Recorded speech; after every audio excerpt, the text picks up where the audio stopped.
हाँ तो दोस्तों अभी भी समय बचा हुआ है और आप सभी से मैं कहना चाहूँगा कि old is the gold. Old is the gold आप सभी को पता है दोस्तों, पुराना चीज़ कभी भी गोल्ड होता है। तो आपके जो सीटेट एग्जाम चल रहे हैं उसमें अधिकांशतः प्रश्न जो है वो पुराने पेपर से जा रहे हैं। इसका कारण जानते हैं क्या है? मैं आप सभी को बता देता हूँ कारण क्या है।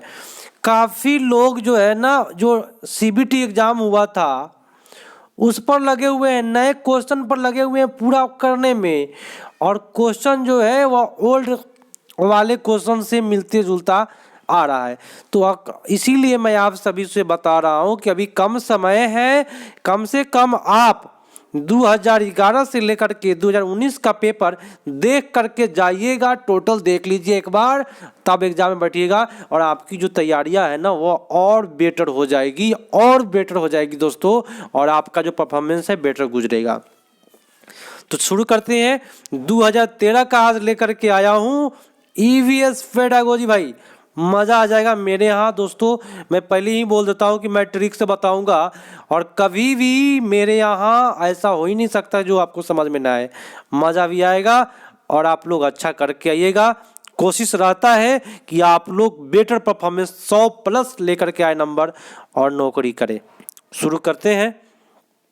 प्रथम प्रश्न है कि पर्यावरण अध्ययन की पाठ्य पुस्तकों में विभिन्न प्रकरणों में एक खंड दिया हुआ है, करके देखो, को शामिल किया गया है, जिसका उद्देश्य क्या है? भैया उद्देश्य क्या है? घर में शिक्षार्थियों को व्यस्त रखना। ये भाई गलत बात बोल दिया, जहर का पुड़िया है, ऐसे नहीं मारेंगे। करके देखो माने होता है प्रत्यक्ष हस्तपरक अनुभव उपलब्ध कराना। करके देखेगा तब ना अनुभव होगा दोस्तों। तो ये सही बोला। परीक्षा में निष्पादन के लिए, सुधारने के लिए करके देखेगा, गलत बात बोला। वैज्ञानिक शब्दावली दोस्तों हमेशा गलत होता है, परिभाषाएं हमेशा गलत होता है, तो ऐसे ऑप्शन नहीं करेंगे। आपका उत्तर बी पर चला गया। अगला है, सुनिएगा। पर्यावरण अध्ययन में एक अच्छे दत्तकार का मुख्य लक्ष्य क्या होना चाहिए? अच्छे दत्तकार बोले तो HW। अच्छा होमवर्क के लिए क्या होगा? आप एक टीचर है, बता सकते हैं काफी बेटर तरीका से। कभी भी होमवर्क आएगा दोस्तों, मैं आपको बार बार कहता हूं कि मैं ट्रिक बताऊंगा जो आपके सीटेट एग्जाम में इतना काम करेगा ना, मजा आ जाएगा। कभी भी दत्त कार्य आए तो उसको कहते हैं होमवर्क, और होमवर्क में विस्तार वाला आपका ऑप्शन जरूर रहेगा। क्या चीज का विस्तार? तो अधिगम का विस्तार अवसर उपलब्ध कराना सबसे बेटर होगा। होमवर्क के लिए विस्तार आएगा ही आएगा, अधिगम में विस्तार को होमवर्क कहेंगे। ठीक है, चलिए काफी बेटर है। जिन्होंने ये किया उन सभी का तैयारियां अच्छा है। और देखिए कोई भी प्रश्न से घृणा नहीं होनी चाहिए, टोटल देख करके ही जाना है, ताकि देखिए एक भी प्रश्न नहीं छूटे। मैं आपको बताऊं 24 दिन एग्जाम है आपका। सुन लीजिए, मैं गुना करके देखा हूं, एक दिन में एक सेशन में 150 प्रश्न पूछेंगे तो आपका हो जाएगा 3600 क्वेश्चन लगभग में आपका हो जाएगा। 3600 क्वेश्चन बताए कहां से सेट करेगा? तो यही सब जो बुक है यहीं से डालेगा, फेट फाट उसको करके डालेगा। क्वेश्चन बोलता है कि पर्यावरण अध्ययन के शिक्षक के रूप में चिड़ियाघर के भ्रमण का आयोजन करके मुख्य उद्देश्य क्या होना चाहिए? भैया आप एक टीचर है, पर्यावरण शिक्षक है, चिड़ियाघर बच्चों को ले गए, क्यों ले गए? क्यों ले गए? तो शिक्षा की गुणवत्ता के बारे में अभिभावक को संतुष्ट करने के लिए कि हाँ चलो भाई उसका माता पिता खुश हो गया इसलिए ले गए। ऐसा होता है क्या? नहीं होता है। क्या मजा आनंद के लिए, चलो भाई मजा आ गया, मजा के लिए थोड़ा सा चलते हैं घूमने, ऐसा होता है? नहीं होता है। नित्य कार्यक्रम की एक रास्ता को बदलना, एक रास्ता वर्ड ही गलत है दोस्तों, इसलिए गलत है। शिक्षार्थियों को सक्रिय अनुभव उपलब्ध कराना। जब बच्चा चिड़ियाघर जाएगा तो सक्रिय अनुभव करेगा, प्रत्यक्ष अनुभव करेगा, मूर्त अनुभव करेगा। आपका उत्तर डी पर चला गया। कोई हार्ड नहीं है, लेकिन फिर भी मैं आपको करा करके भेजूंगा जितना हो सके आपके एग्जाम के पहले तक। क्वेश्चन बोलता क्या है कि सामाजिक विज्ञान के संदर्भ में पर्यावरण अध्ययन पढ़ाने का निम्नलिखित में कौन सा उद्देश्य नहीं है। नेगेटिव बात बोला, पर्यावरण क्यों नहीं पढ़ाते, तो नेगेटिव क्वेश्चन फटाफट मिलता है दोस्तों। यहाँ बोला कि सभी सही परिभाषा याद करने के योग बनाना। क्या आप टीचर इसीलिए बनेंगे कि बच्चा को रटवाएंगे, याद कराएंगे? नहीं दोस्तों, बच्चा को समझाना है। और नेगेटिव क्वेश्चन बोला तब उत्तर मार लिए। चलिए अगला प्रश्न। कविता पर्यावरण अध्ययन की कक्षा में गरीबी, निरक्षरता और वर्ग असमानता जैसे मुद्दे पर बल देना चाहती है। गरीबी पर बोल रही है, निरक्षरता पर बोल रही है, असमानता पर बोल रही है दोस्तों। तो निम्नलिखित में कौन सा अधिगम अनुभव उद्देश्य की प्राप्ति के लिए अधिक प्रभावी होगा? क्यों हो रहा है ऐसा भाई? तो देखते हैं भाई। शिक्षार्थियों से संबंधित मुद्दों पर स्लोगन लिखना। स्लोगन बोले तो नारा, गलत होता है। संबंधित मुद्दों पर विशेष व्याख्यान का आयोजन करना, ये दोस्तों जहर का पुड़िया है, गोली मारिए इसको। ये चार्ट जो वर्ड है इसको कभी नहीं मारिएगा। मैं जो बता रहा हूँ ना, अगर उस रास्ते पर चलते हैं तो आपकी तैयारी में 4 चांद लग जाएगी। और ये डी वाला ऑप्शन है कि शिक्षार्थियों से संबंधित जानकारी एकत्र करने और विश्लेषण करने के लिए सामूहिक परियोजना लेने के लिए कहना सबसे बेटर आपका यही जाएगा। यहाँ पे कोई भी नेगेटिव बात नहीं बोला। अगला प्रश्न। प्राथमिक स्तर पर पर्यावरण अध्ययन में रचनात्मक आकलन डैश को शामिल नहीं करता है। रचनात्मक आकलन किसको शामिल नहीं करता है? तो शिक्षार्थियों की ग्रेडिंग एवं रैंकिंग। दोस्तों ये ग्रेडिंग रैंकिंग आपका नेगेटिव जाता है हमेशा हमेशा, आज तक कभी सही हुआ ही नहीं। तो ये नेगेटिव क्वेश्चन तो आपका नेगेटिव उत्तर फटाफट मिला। नेगेटिव भाई खोजने में दिक्कत नहीं होता है, फटाक से मिल जाएगा आपको। अगला है कि नीचे लोगों के कुछ क्रियाकलाप दिए गए हैं। खानों का उत्खनन बोले तो खुदाई, बांधों का निर्माण, बाजार में बेचने के लिए पत्तियां एवं जड़ी बूटी इकट्ठा करना, बांस की टोकरी बुनना और गिरे हुए पत्तों से पत्तल बनाना। दोस्तों क्या चीज है पता है? आप सभी कोई पूरे ध्यान से करें दोस्तों। इनमें बताना है कि कौन सा क्रियाकलाप जंगलों से गायब होने के लिए जिम्मेदार है। कौन ऐसा चीज है जिससे जंगल गायब हो रहा है? तो मैं आपको बता देता हूँ, खुदाई करने से जंगल गायब होगा। बांध के निर्माण करेंगे तो जंगल को काटना पड़ता है दोस्तों। लेकिन जड़ी बूटी से क्या फर्क पड़ता है? ऊंट के मुंह में जीरा का फोड़न, क्या जड़ी बूटी तोड़ के लाइएगा तो क्या जंगल खत्म हो जाएगा? नहीं होगा दोस्तों। बांस के टोकरी बीन लीजिएगा, क्या बांस खत्म हो जाएगा? वही बात हो गई, ऊंट के मुंह में जीरा का फोड़न।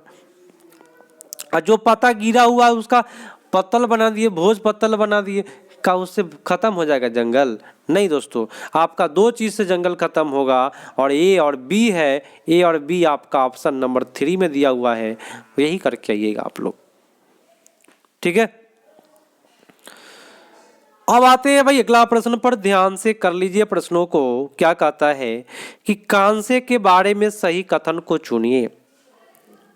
कांसे के बारे में सही कथन को चुनिए। कांसा, लोहे और चांदी। देखिए कांसा में चांदी होता ही नहीं है। कांसा में होता क्या है दोस्तों? तो तांबा होता है ना। कांसा में क्या होता है दोस्तों? एक सेकेंड। तांबा होता है और टीन होता है, इसको पिघलाकर तैयार किया जाता है। कांसा अत्यंत मजबूत होता है और इसको तोप खाने और मूर्ति बनाने के लिए किया जाता है। बात सही बोला। तो बी और सी सही कर दिए अभी तक हम। ठीक है, कांसे के लिए एल्युमिनियम, देखिए एल्युमिनियम नहीं होता है कांसे में, तो केवल बी और सी कहाँ पे है? आपका ऑप्शन नंबर 2 पर जा रहा है, यही करके आएंगे। ठीक है, चलिए।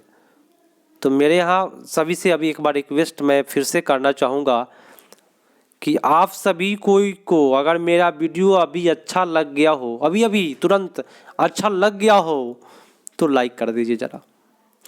आपके लाइक से दोस्तों मैं काफ़ी एक्टिव हो जाता हूं और बेटर तरीका से सोचता हूं कि जितना भी आप बात बोलते हैं, कमेंट करते हैं, सोचता हूं कि हर चीज़ मैं आपको प्रोवाइड कराऊं जिससे कि आपका सीटेट निकले, बेरोजगारी दूर हो, आपके घर का समस्या दूर हो।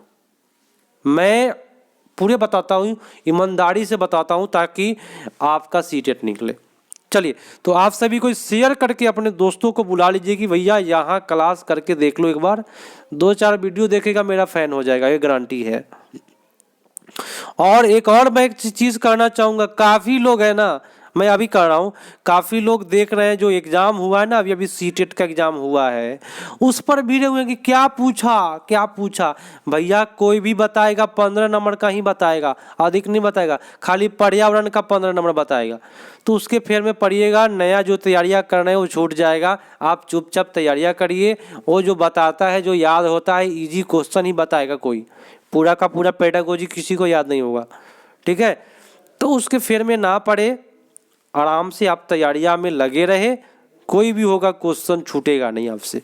अब भाई क्वेश्चन कहा कि 1 सेंटीमीटर बराबर 1/10 मीटर, मानचित्र पर बताया, तो 15 सेंटीमीटर बराबर कितना, तो गुना कर दीजिए 15 सेंटीमीटर से, और गुना करके दोस्तों 1000 से भाग कर दीजिएगा, क्योंकि इसका आंसर किलोमीटर में मिलेगा आपको, ठीक है। चलिए, अब भैया आपसे क्वेश्चन क्या पूछा कि माउंट एवरेस्ट का एक भाग है। भाई माउंट एवरेस्ट कहाँ है, तो ये नेपाल में है, भारत में भी है, लेकिन ये नेपाल का भाग है। अगला प्रश्न, क्वेश्चन क्या कहता है कि नीचे दिए गए कर्तव्य को उत्तरदायी के लिए अध्ययन करिए। अब भैया क्या क्वेश्चन पूछ रहा है, नीचा क्वेश्चन दिया हुआ है, तो सबसे पहले नीचे स्क्रॉल करके देख लेंगे एग्जाम में कि क्या दिया हुआ है। तो लिखा हुआ है कि ग्रुप लीडर का जिम्मेवारी के बारे में बताना, जिम्मेदारी के बारे में, कि एक ग्रुप लीडर का क्या जिम्मेदारियां हैं। यदि आप दोस्तों, मैं आपसे कहना चाहूंगा, यदि आप लीडर बनना चाहते हैं तो अन्य लोगों को सामान उठाने में मदद करेंगे आप, नहीं तो लीडर क्या चीज़ का दोस्तों, जब मदद नहीं किए तो पूरे ग्रुप के आगे चलना था ताकि ग्रुप पीछे चले। दोस्तों ये लीडर का गुण नहीं है कि आप आगे चलिए, लीडर का गुण है कि आप पीछे चलिए, ताकि आपका पूरा दोस्त आगे चले, किसी को प्रॉब्लम हो तो आप देख पाए। ना तो नेताजी आगे निकल गया, पीछे बीमार पड़ गया सब, तो लीडर का गुण होगा, नहीं हो पाएगा। तो जो चल ना पाए उसके रुकने के लिए कहना, ये भी लीडर का गुण है, रुकने के लिए कहना। लेकिन दोस्तों रुकने के लिए कहना नहीं कि तुम नहीं चल पा रहे रुक जाओ, ऐसा नहीं दोस्तों। साथी के बीमार होने पर उसका ध्यान रखना और सबके लिए खाना का इंतजाम करना, ये लीडर का गुण है। रुकने के लिए, आराम के लिए अच्छी जगह जब बनाना, ये लीडर का गुण है। तो ए, डी और ई सबसे बेटर सही जा रहा है, आपके ऑप्शन जहां भी दिखाई दे वह लीडर का जिम्मेवारी है। क्या आपको अच्छा लगा मेरा? देखिए मैं कभी भी बताऊंगा अलग नहीं जाऊंगा टॉपिक से, और जो भी बताऊंगा आपके भले के लिए बताऊंगा। क्वेश्चन क्या बोलता है कि 1902 में चिकित्सा के क्षेत्र में नोबेल पुरस्कार किसको दिया गया, जिन्होंने सर्वप्रथम मच्छर के पेट में ताक झांक किया था। तो रोनाल्ड रस का नाम जानते हैं ना, वही कर दीजिए, काफी लोग का उत्तर आने लगा। ये सब क्वेश्चन आप लोगों से नहीं छूटेगा, ठीक है। तो घबराए नहीं कि ऐसा मन नहीं सोचे कि सर सारा क्वेश्चन पूछ दिया, मधुमक्खी पूछ दिया, सिलौथ पूछ दिया, हाथी पूछ दिया, सर मेरे लिए तो कुछ बचा ही नहीं। अरब सागर के निकट वाला पूछा, बंगाल की खाड़ी के निकट वाला राज पूछा, मध्य प्रदेश के निकट वाले राज पूछा, निकटवर्ती राज, अब तो मेरे लिए कुछ बचा ही नहीं। दोस्तों ऐसा नहीं होता है, क्वेश्चन सेट हो गया है तो हो गया है, ठीक है। तो कुछ भी है, रिपीट भी हो सकता है, रिपीट नहीं भी हो सकता है, घबराना नहीं है, ईवीएस में कमी नहीं है। क्वेश्चन को घुमा करके पूछेगा वही पूछेगा, जाएगा कहाँ। तो पूरे प्रेजेंट ऑफ माइंड सही रखे, नेगेटिव ना सोचे। रजत ने अपने मित्र से कहा कि मैं नहीं खेल सकता क्योंकि मुझे बुखार है और मैं कपकपी, बुखार, सिर दर्द, अंत में पसीना आने के चक्कर से गुजर रहा हूं। जब भी कहेगा ना कपकपी, बुखार, मलेरिया का शिकार। क्या है मेरा नारा दोस्तों? मेरा नारा नहीं, आप लोग नारा बना लीजिए, कपकपी बुखार, मलेरिया का शिकार, कपकपी बुखार, मलेरिया का शिकार। याद रहेगा ना, कभी गलती नहीं होगा दोस्तों, मैं बता रहा हूँ ना, मैं हूँ, गर्दा उड़ा देगा, क्वेश्चन जो भी होगा पेडागोजी उसका ऑपरेशन किया जाएगा और आप लोग भी करके आइएगा। अल-बरूनी के बारे में बताइए दोस्तों। मैं आपके बारे में बता दूं कि यह उज्बेकिस्तान का यात्री था अल-बरूनी, जो भारत के तालाब के बारे में लिखा था। ठीक है, तो यहाँ पे है कि वह उज्बेकिस्तान का यात्री था जिसने एक किताब में लिखा जो हमारे देश के इतिहास में जानने में सहायक होता है। और पूछेगा क्या चीज़ के बारे में लिखा, तो तालाब के बारे में का वर्णन किया है अल-बरूनी, जो 1 to 5 में पढ़ना है। भाई रात में जगने वाले जानवर को कैसा दिखाई देता है? सभी को पता है कि काला और सफेद रंग दिखाई देता है, तो आपका उत्तर हो जाएगा 3। हाथी के बारे में मैं आपसे अभी चर्चा किया ना कि हाथी के बारे में पूछ दिया, अभी पूछा या नहीं पूछा घबराना नहीं है। ठीक है, तो भैया चलिए देख लेते हैं। एक कूट के हिसाब से बताना है, तो पूछ भी देता है तो कूट में आपको रखेगा। हाथियों के झुंड में केवल हथनियां और 14 से 15 वर्ष के बच्चे ही रहते हैं। अच्छा बात है, आप लोग पढ़े हुए हैं। हाथी के झुंड में किसी एक परिवार के ही सदस्य होते हैं, ये बात गलत बोल दिया। झुंड एक परिवार का नहीं होता है। झुंड मतलब क्या? सब कोई। झुंड की सबसे बुजुर्ग हथनी पूरे झुंड का नेता होती है। अच्छी बात है। एक झुंड में हथनियां उनके बच्चों की संख्या कितनी भी हो सकती है, यहाँ पे थोड़ा सा दिखाई नहीं, कितनी भी हो सकती है, ये बात गलत बोला, ये गलत बोला। सही गया आपका ए और सी। तो जहां भी दिखाई देता है ए और सी करिए आप लोग। चलिए सी ऑप्शन काफ़ी लोगों का आ रहा है, अच्छी बात है। तो अगर आपको ऑप्शन दिखाई नहीं दे तो बता दीजिए कि ए और सी सही है, ऐसे कमेंट करिए। क्या इंतजार करने से क्या फ़ायदा हुआ? कोई फ़ायदा नहीं। चलिए क्वेश्चन क्या कहता है कि पंखुड़ियों के अंदर फूलों के बीच में कुछ पतली पाउडर सी रचना होती है। देखिएगा सरसों का फूल देखे हैं ना, उसमें देखिए पाउडर की तरह हो जाता है पीला पीला। अगर उससे गुजर जाइएगा ना सरसों के खेत से तो पूरा पीला पीला भर जाएगा। तो जो पाउडर सी रचना जो होती है दोस्तों, वह क्या होता है, उसको पराग कहते हैं। पाउडर पराग है ना, पाउडर सी रचना को क्या कहते हैं, पराग कहते हैं, याद रखिएगा। अगला है कि यदि आप रेलगाड़ी के द्वारा अहमदाबाद आपको पश्चिम में है, गुजरात पश्चिम में है, गुजरात जाए तो आपके रेलवे स्टेशन पर अधिकतर बेचने वाले खाने के कौन से चीज़ बेचते हुए मिलते हैं? देखिए कभी भी आप यदि अहमदाबाद जाएंगे ना तो वहाँ पे लोग कहेगा नीमूचा नीमूचा, नीमूचा नीमूचा बोलेगा तो नींबू वाले चावल और चटनी भी मिलेगा, ढोकला भी मिलेगा। ये याद रखिए गुजरात का प्रिय भोजन है जो स्टेशन पर चिल्लाते हुए नजर आएगा। ढोकला ले लो, ढोकला ले लो, चटनी ले लो, नींबू वाले चावल ले लो, है ना, इस प्रकार से नजर आएंगे चिल्लाते हुए। आपका उत्तर 2 हो जाएगा। चलिए भैया आपका अगला प्रश्न है। अब एक क्वेश्चन में काफी लोग फंस जाते हैं कि पक्षी अपनी गर्दन बहुत अधिक हिलाता है, इसका कारण क्या हो सकता है? दोस्तों मैं एक बात बताता हूँ, मजा आ जाएगा सुन करके और हंसी भी लगेगी। कभी कभी आप सोते हैं तो आपके गर्दन में अकड़ हो जाती है और गर्दन आप हिला नहीं पाते हैं, पूरा शरीर घुमा करके इधर उधर ताकते हैं। अगर किसी को पीछे देखना है तो पूरा घूम करके देखेंगे, गर्दन नहीं घुमाइएगा ना तो दर्द करने लगता है दोस्तों। ठीक है, तो पक्षी अपनी गर्दन बहुत क्यों हिलाता है? क्योंकि उसका जो आँख जो है ना दोस्तों वह स्थिर होता है। पक्षियों की आँख की जो पुतली होती है वह घूम नहीं सकता है। हम लोग का पुतली घूम जाएगा ऐसे ऐसे आँख चक्कर करके, जैसे हम लोग का जो आँख है इधर उधर कर करके देख लेंगे, इधर उधर पुतलिया को गोलका को इधर उधर करके देख लेंगे, लेकिन पक्षी का पुतली घूमता नहीं है, जिसकी वजह से वह गर्दन अधिक घुमाता है। अब भैया अगला प्रश्न है कि निदान के बाद पश्चात कोई डॉक्टर रोगी यह कहता है कि उसके खून में हेमोग्लोबिन की कमी है, तो उसकी रोगी के आयरन की कमी को पूरा करने के लिए क्या खाना चाहिए?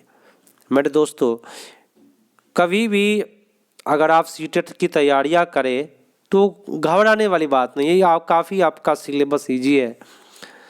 आंवला, हरी पत्तेदार सब्जियां, गुड़ डॉक्टर कहता है जिसको हेमोग्लोबिन की कमी होती है उसके लिए। आप नोट भी कर सकते हैं जिनको याद नहीं रहता है। तो क्वेश्चन क्या कहता है अगला कि राष्ट्रीय पाठचर्या रूपरेखा 2005 प्राथमिक स्तर पर पर्यावरण अध्ययन के शिक्षण का प्रमुख उद्देश्य क्या होना चाहिए? क्या उद्देश्य होना चाहिए पता है? स्वतंत्र रूप से प्रयोग करने की कुशलता अर्जित करना? नहीं दोस्तों, ये तो उद्देश्य नहीं है। विषय की आधारभूत संकल्पनाओं की आधारभूत समझ का विकास करना? ये उद्देश्य नहीं है। देखिए, पर्यावरण एनसीएफ 2005 कहता है कि बच्चे को बाहरी जीवन से जोड़ना है। सबसे बेटर यही माना है दोस्तों कि कक्षा अधिगम को विद्यालय से बाहर के जीवन से जोड़ना है। इससे बच्चा जो है ना काफ़ी रुचि लेता है और अच्छे तरीक़ा से सीखता है। ठीक है, तो मैं फिर से कहूँगा कि ओल्ड इज़ द गोल्ड। आप लोग नए वाले के फेर में पढ़ के पुराने को बर्बाद ना करें। अगर आप नया वाले पूरा क्वेश्चन कर लिए, ये नहीं कि नया नहीं छूना है दोस्तों, नया वाले को पूरा करके जाना है। नया वाले तो किए ही होंगे, लेकिन अगर आप ओल्ड वाले क्वेश्चन को एक बार रिपीट करके जाते हैं तो आपकी तैयारियां और बेटर हो जाएगी, परफॉर्मेंस बेटर गुजरेगा आपका। निम्नलिखित में कौन सा प्राथमिक स्तर पर पर्यावरण अध्ययन की पाठचर्या की आवश्यकता के अनुरूप नहीं है? तो कौन सा नहीं है दोस्तों? उसे शिक्षार्थियों के मानसिक स्तर के अनुकूल होना चाहिए। बात सही है। नेगेटिव पूछ रहा है क्वेश्चन, देख लीजिएगा। उसे काम की दुनिया में प्रवेश के लिए शिक्षार्थियों को ज्ञान के कौशल से लैस करना चाहिए। दोस्तों, काम की दुनिया से आप लैस कर दीजिएगा, ये तो बात गलत बोला कि आप इसीलिए पढ़ाई करते हैं ताकि आप काम की दुनिया में लैस कर देंगे। नहीं दोस्तों, पर्यावरण का सरकार उत्पन्न करना सही है। शिक्षार्थियों के प्रतियों की प्रक्रिया में अर्जित करने के लिए शामिल करना चाहिए जो नए ज्ञान को उत्पन्न कर। तो नेगेटिव क्वेश्चन तो नेगेटिव उत्तर। ठीक है, चलिए अगला है कि एनसीईआरटी की पाठ्य पुस्तक में पर्यावरण अध्ययन को उच्च प्राथमिकता और स्थान दिया गया है। किसको प्राथमिकता दिया गया है, किसको बताए? तो अधिक संख्या में अभ्यास के प्रश्न को शामिल करना? नहीं दोस्तों, ऐसा बात नहीं है। विषय की आधारभूत संकल्पनाओं को व्याख्या ये जहर है, यहाँ पे अधिक संख्या है। चिंतन और विस्मय के लिए शिक्षार्थियों को अवसर उपलब्ध कराना बहुत अच्छी बात है, लेकिन तकनीकी शब्दावली, सटीकता, परिभाषा, ये सब आपका गलत जाता है। अगला प्रश्न है कि पर्यावरण अध्ययन, एक सेकेंड दोस्तों, पर्यावरण अध्ययन की पाठ्य पुस्तकों में कविता और कहानियां को शामिल करने का निम्नलिखित में कौन सा उद्देश्य नहीं है? नेगेटिव बोला। क्या उद्देश्य नहीं है दोस्तों कविता कहानी के लिए? देखिए, कविता कहानी तो सृजनात्मकता, कल्पनाशीलता बढ़ता है, रुचि का विकास होता है, नित्य एकरस विषय वस्तु में बदलाव करना सही है, लेकिन आनंद और मजा के लिए कविता शामिल करता है। भाई ये गलत बात बोला। ठीक है, तो आपका उत्तर डी पर चला गया क्योंकि नेगेटिव था। आ जाइए अगले प्रश्न पर, आइए प्रेम से करिए। पर्यावरण अध्ययन की एक अच्छी पाठचर्या को बच्चे के प्रति, सही जीवन के प्रति, सही विषय के प्रति स्नेह होना चाहिए। पाठचर्या का निम्नलिखित में विशेषताओं से कौन सी उपयुक्त आवश्यकता को पूरा नहीं करता है? कौन नहीं करेगा? तो दोस्तों, मैंने आपको बोला कि नेगेटिव क्वेश्चन में ये जो शब्दावली होता है, परिभाषा पर अधिक बल देना, ये सब नेगेटिव क्वेश्चन जाता है, तो यही करके आएंगे। नेगेटिव क्वेश्चन फटाफट मिलता है दोस्तों, जल्दी ही मिलता है और जल्दी ही बनता है।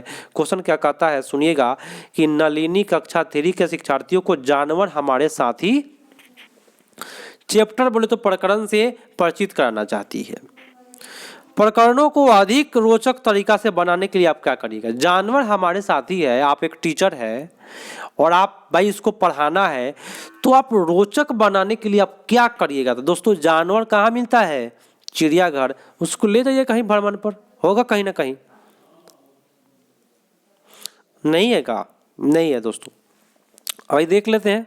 पाठ्य पुस्तक में जानवर का चित्र दिखाना गलत बात है, इससे नहीं होगा, इससे रोचक नहीं होगा। विभिन्न जानवरों को चित्र प्रदर्शित करना चार्ट से, इससे भी बच्चा प्रभावित नहीं होगा। भाई बच्चा को रोचक बनाना है, रोचक कैसे बनेगा? विभिन्न जानवरों को श्यामपट्ट पर बनाना, इससे भी मज़ा नहीं आएगा बच्चा को। मज़ा आएगा कब? जब जानवरों तथा उसकी उपयोगिता पर आधारित फिल्म प्रदर्शित करेंगे। आजकल क्लास में डिजिटल बोर्ड है, उस पर जानवरों पर फिल्म दिखाएंगे, बहुत अच्छी बात है भाई। इसमें तो और बच्चा मज़ा लेगा। और खूब मजे से पढ़ेगा। क्वेश्चन है कि कक्षा 5 के एनसीईआरटी की पर्यावरण अध्ययन की पाठ्य पुस्तक में प्रत्येक पाठ के अंत में एक खंड को शामिल किया गया है। हम क्या समझे, यह सुझाव दिया गया है कि खंडों में शामिल प्रश्नों को उत्तर सही या गलत के रूप में आकलन किया जाएगा। तब यह परिवर्तन क्यों? आइए, एनसीईआरटी में सही गलत शामिल किया गया है तो ये परिवर्तन क्यों?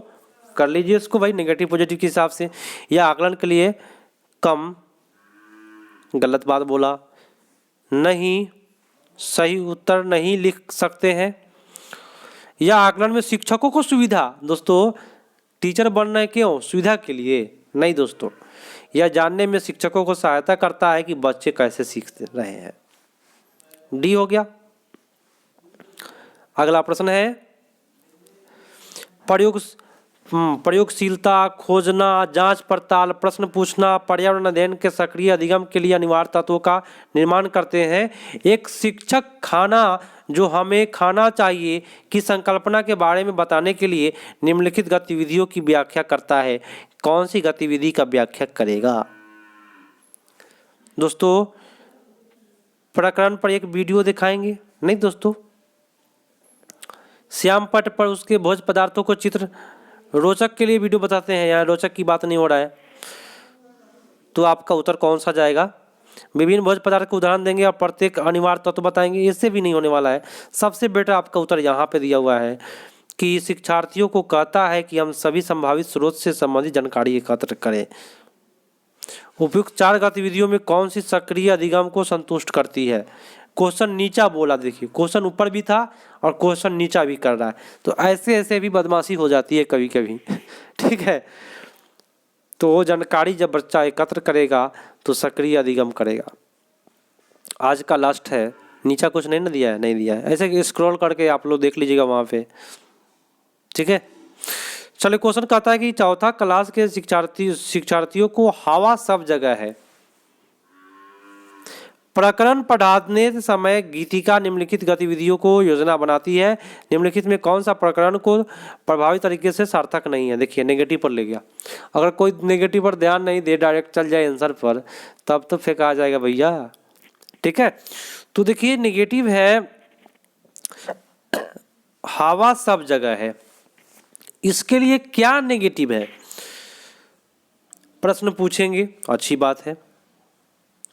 क्षेत्र भ्रमण पर ले जाएंगे, आप लोग कहेगा सर अच्छी बात है। चलिए भाई हम भी अभी बोलते हैं हम अच्छी बात है। विशिष्ट उदाहरणों की संकल्पना पर व्याख्या करेंगे, सर व्याख्या करना सत्य गलत है, यही मार देंगे, ठीक है। संकल्पना समझने के लिए मल्टीमीडिया कैप्सूल का प्रयोग करेंगे, अच्छी बात है। लेकिन दोस्तों हवा सब जगह है पढ़ाते समय क्या जरूरी है क्षेत्र भ्रमण पर ले जाना? हवा जब सब जगह है तो उसको क्षेत्र भ्रमण पर क्यों ले जाएंगे भाई? हमें नहीं बता देंगे कि विद्यालय में भी हवा है, विद्यालय के फील्ड में भी हवा है, गिलास रखे हैं उसमें भी हवा है, बाल्टी रखे हैं उसमें भी हवा है, कटोरा रखे हैं उसमें भी हवा है, तो क्षेत्र भ्रमण ले जाने की क्या आवश्यकता है? हुआ कि नहीं नेगेटिव हुआ? तो यही आप करके ये सबसे बेटर आपका उत्तर बी पर गया। और मेरे प्यारे साथियों आप सभी से रिक्वेस्ट है कम से कम आप ग्रुप में इसको शेयर करें, 5 ग्रुप में आप लोग शेयर कर दीजिए। देखिए दोस्तों मैं पूरा एक्टिव होकर के पढ़ाता हूँ और आपसे क्या मांगता हूँ? शेयर मांगता हूँ, लाइक मांगता हूँ, ठीक है। और अभी तक कितने लोग बिना सब्सक्राइब किए हुए देखते हैं? सब्सक्राइब कर लीजिए ताकि मैं जब भी वीडियो डालूँ आपको नोटिफिकेशन मिले और आप लोग आसानी से देख पाए मेरा वीडियो, कोई भी प्रॉब्लम नहीं होगा। बस इतना आप लोग करें, कोई दिक्कत नहीं होगी मेरे यहाँ और अच्छे तरीक़ा से पढ़ाऊँगा, कभी भी दिक्कत नहीं होगी। मिलते अगले पार्ट में। कमेंट करके बताइएगा कि कैसा लगा और ये भी कमेंट करिएगा कि आप कितने व्यक्तियों के पास शेयर किए, ज़रूर बताइएगा। तो ऑनलाइन स्टूडेंट के लिए था। तो मिलते हैं दोस्तों अगले पार्ट में, तब तक के लिए धन्यवाद, जय हिंद।